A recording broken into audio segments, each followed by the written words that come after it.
Well, we have different versions of utilitarianism as well. Utilitarianism actually goes back quite some ways. It goes back so far as Epicurus in ancient Greek. He was a utilitarian. He believed that maximizing happiness was the way to go. Well, if we fast forward to the 18th century to Jeremy Bentham, we get a fresh breathing of utilitarianism. Jeremy Bentham, was our 18th century utilitarian, and he argued that pleasure is good and pain is bad. Doesn't matter where it comes from. Pleasure good, pain bad. Okay. Bentham said that if you're maximizing pleasure, you have no pain, that's fantastic, wherever the good is coming from. If you are able to maximize pleasure by sitting on your butt and eating Cheetos all day long, every single day, and never, doing anything but eating Cheetos and getting something to drink and playing video games, then go for it, Bentham would say. But Bentham had a student. His godson and his student, John Stuart Mill, thought differently. John Stuart Mill thought there are actually two forms of pleasure. There are two different degrees, two different qualities of pleasure, if you'd like. The lower forms of pleasures are bodily pleasures. Everybody feels these, okay? Any animal can experience these kinds of pleasures. This is the kind of pleasure that comes from, eating when you're hungry or drinking when you're thirsty. Every animal feels that relief and that pleasure from having eaten when they're hungry, of having their hunger satisfied. But there are these other forms of pleasures. They're higher forms of pleasures, intellectual pleasures, Mill said. Intellectual pleasures are pleasures that only persons can feel. Okay? We are special. Human persons are special in the animal kingdom.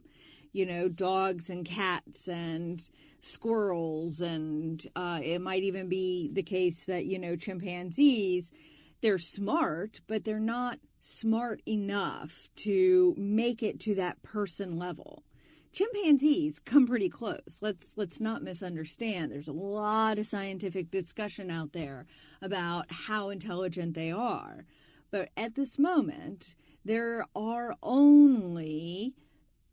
is only one commonly accepted person or kind of person in the world, and that's human persons. We have a faculty of reason that dogs and cats and maybe even chimpanzees don't have. Because of that, we can engage in intellectual pleasures. We can engage in the intellectual pleasures of listening to good music, engaging in good conversation, reading a good book. These are things that stimulate our minds, not just our basic animal needs. Mill thought it was incredibly important to fulfill our intellectual pleasures, even if it brought pain. We had to have both. We have to eat when we're hungry. We have to drink when we're thirsty. We have to sleep when we're tired.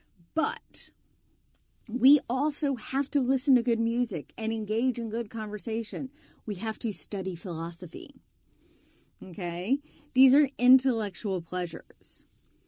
Mill believed that the life lived with higher forms of pleasures and some pain is better than living a life with all and only lower forms of pleasure and no pain. Bentham was all for the all and only lower forms of pleasure and no pain. If you can do it, go for it. Cheetos and milk and video games all day long, go forth. Mill says that's just not okay. He actually did not believe any person would ever truly be satisfied with that kind of life, because without the higher forms of pleasure, there would never be true contentment. There would always be pain. And having the higher forms of pleasure will bring pain. Studying philosophy hurts. Okay? That's not a mystery.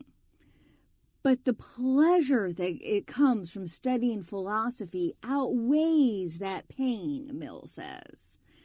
The pain from engaging in that truly stimulating conversation, that fantastic debate, is okay because it's outweighed by all the pleasure you get from that same conversation.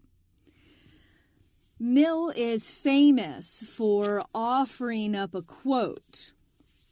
"It is better to be a human being dissatisfied than a pig satisfied. Better to be Socrates dissatisfied than a fool satisfied." So this was his idea. He did not want us to go with all and only pleasure if it's just the lower forms. Quality is as important as quantity.